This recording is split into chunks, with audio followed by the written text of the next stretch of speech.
Hello and welcome to QED's Stata 5 Part 1.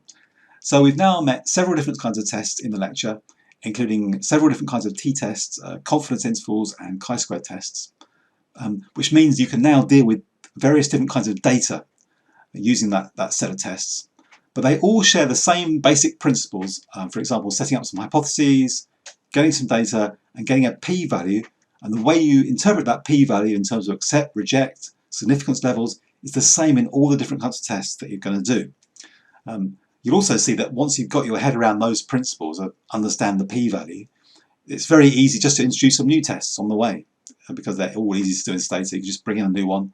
It looks a bit strange, but the p-value that comes out, interpret it in the same way. So having done that, it means that in this workshop we can look at a variety of different topics, really very wide variety from a wide variety of different places in the world. Mostly, for most of today's class, it's smaller, medium-sized data sets, like with 20, 40, 8,000 not variables, observations, and not too many variables, so it's not too confusing. You can just practice applying that set of basic tests. And then at the end, we introduce a much more complicated data set about ecosystem services in Madagascar. And that's more complex. We can start exploring that at the end. So if you tuned in just to find out what happens in S1, you're probably getting bored by now. So we're on now to the problem of peat fires and transborder haze. If you can remember back in 2015, I think, there was a lot of tension, particularly between Singapore and Indonesia, and to some extent Malaysia, mainly Indonesia. And Singapore was saying that there's a haze in their city and their territory is being caused by forest fires burning in Indonesia. And whether or not that was true, certainly the satellite evidence is that it does cause enormous problems each year within Indonesia and possibly for bordering states. The large number of fires.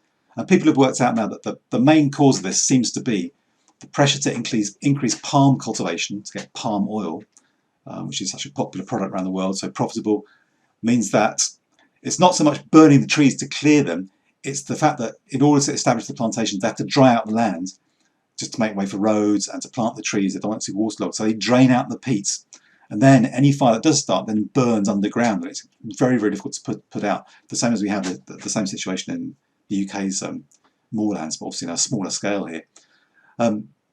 So what we want to know is the governments in Indonesia has been trying to discourage this by having a moratorium on new plantations and establishing rules about keeping the peatland moist and not drying it out too much. Has it had an effect? And also, where inside Indonesia is the problem better or worse? And there's all kinds of evidence. There's satellite evidence, there's air particle measurements from balloons and so on. But one commonly used method is to look at the particles in the air at ground level. And they do this by using measurements that are routinely taken at airports across the world. But I selected just two in Indonesia. There's Jambi Airport in Sumatra and Palembang in Kalimantan. And at these two airports, people observe I think there's a standard size thing you look with a given contrast in the distance, and you see how far away does that become clearly visible. You take that measurement in kilometres, and using that measurement in kilometres, you do 1.9 divided by that, and that gives you something, I can't remember the name of the scientist that invented it, a measurement of extinction coefficient, which measures what proportion of that light is lost every metre it travels through that air. Obviously, the more that's lost, the more particles there are in the air. So the poorer the visibility, it gives you an index of the effect that could be due to fires in that area. And certainly there's a very, very clear correlation if you look at the papers on this between the big spike in this extinction coefficient of light absorbing particles in the air and the peak fire season in Indonesia. So finally then, get on to S1. We've got some data, and it's good idea to have a quick look at the data as it's sitting here. There's the data, so hopefully that's visible on the screen. It's got details on the airport, the two airports we're looking at, and then here's the extinction coefficient. So the higher that number is, the higher the proportion of particles, the higher the proportion of light which is knocked out every metre. And when it says the top there, 14%, it doesn't mean that 14% of the light is knocked out in 1 metre. That would be crazy. It's like, that's in millions. So 14 millionths of the light is knocked out in every metre it travels. So it's scaled up a bit because it's just a tiny number. So that's what the numbers are meaning. So basically, big number, poorer visibility, more smog around, more haze around. So what the exercise is suggesting is two things here. We want to know, is there a difference between Sumatra and Palembang? And first of all, has it changed since the government's been toughening up since the last few years of data? So first of all, we're going to take the data as a whole, compare 2019 with 2015. So we're told that, yeah, in 2015 that the coefficient was 15.8. So what has it changed now? So first of all, we've got to grab the data. So probably just do the first couple of steps of this and then go to a separate video so this one doesn't get too long. But let's just import this data into stata. So we find stata would be good. So this data. So what we could do is go here, File. Let me just demonstrate the first step of this. Import Excel spreadsheet. You need to browse to where the spreadsheet is. Obviously, it will be a different place in your computer. Where have I saved it? Stata commands. That doesn't look good. We need to go to data. Let's put it in there. There it is, the 5 test data. So this is the one we're going to use all the way through most of today's workshop until we get to the complicated data set at the end. There's a number of worksheets. So Indonesia is the first one. You can see at the moment that's no good because you need to select this. That puts the variable names from the first row into the top here. That's going to be great. So we'll do that. Okay. I'm just doing that because that's, if I click my history, that's the command I need.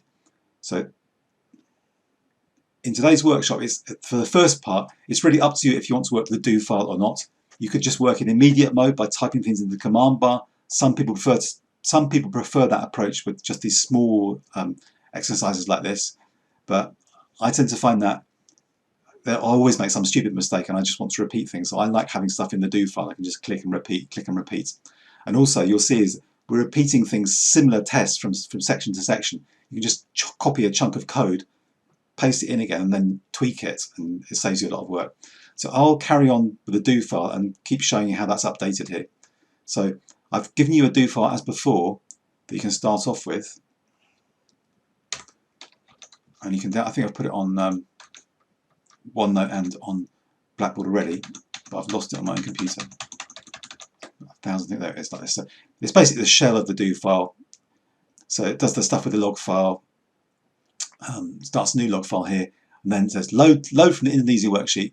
So this is what you need. And this command here, if you're not sure what it looks like in your computer, if you do it by hand with a file command first, then you can see exactly what the command is and just paste it in to your do file like that. So that will open it and import it. So hopefully, if I just shade that, so what I like is you can just shade in the bit you want to do and just press Ctrl D and it does it again.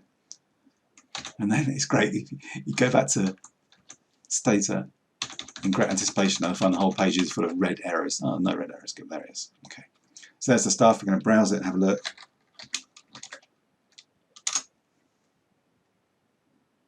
That's the so that's good. There's a string variable with the name of the airport, and there's a numeric variable with the extinction ratio on it, so that's all good at the moment. So replace the string variable airport. Maybe we'll just do this part with a labeled numeric variable. So I'll go to our do file and do some very quick typing. And there we are. So hopefully you can see that. Just zoom in so you guys can read what's going on here.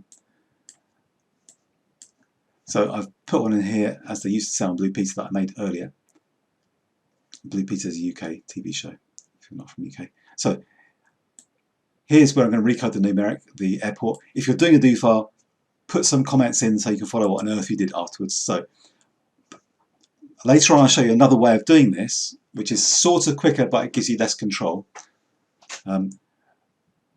What I do is I rename, because I want to use this name airport for my new variable. So I rename this airport as st airport. Just put st in there so I remind you that, because that's the string version with the letters in it. I'm going to get rid of later. So I've temporarily called that string airport. Then I generate airport, which is a new variable. Sorry, generate airport equals 1 if the string airport is Jambi. Because there's no longer a variable called airport because I've renamed it. I can generate airport and it's going to be equal to 1 if the old one that I've renamed is Jambi. So that creates the new variable called airports with a value of 1 wherever the old variable was, the string has Jambi in it.